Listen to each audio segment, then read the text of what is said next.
Hi, this is Dinesh Gangasani. Welcome to my channel. Think about this.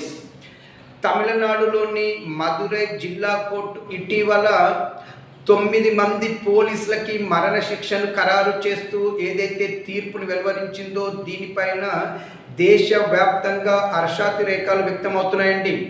నిజానికి corona సమయంలో తూత్తుకుడి జిల్లా సాతాన్కులం police స్టేషన్లో జరిగినటువంటి లాకప్ డెత్ ఏదైతే ఉన్నాయో, అంటే పోలీసులు తండ్రి కొడుకులను కస్టడీలోకి తీసుకొని విపరీతంగా కొట్టడం వల్ల జరిగినటువంటి మరణాలు ఏదైతే ఉన్నాయో వీటిని తీవ్రమైన చర్యలుగా భావించి కోర్టు ఇచ్చినటువంటి తీర్పు పైన దేశవ్యాప్తంగా నిజానికి తీర్పుని అభినందిస్తూ చాలామంది న్యాయ వ్యవస్థని మెచ్చుకుంటున్నారు.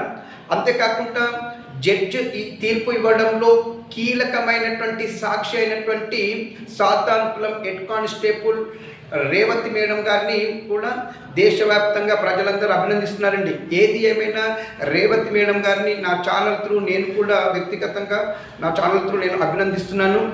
ఏది ఏమైనప్పటికీ పోలీసులు రూల్స్ని అతిక్రమిస్తే ఇలాంటి శిక్షలే పడతాయనేది ఈ తీర్పు చెప్పకనే చెప్తుంది.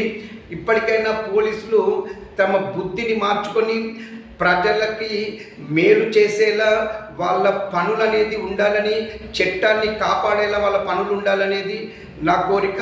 దీనిపైన మీ అభిప్రాయం నాకు కామెంట్ రూపంలో తెలియచేయండి. ఇట్లు దినేష్ గంగసాని.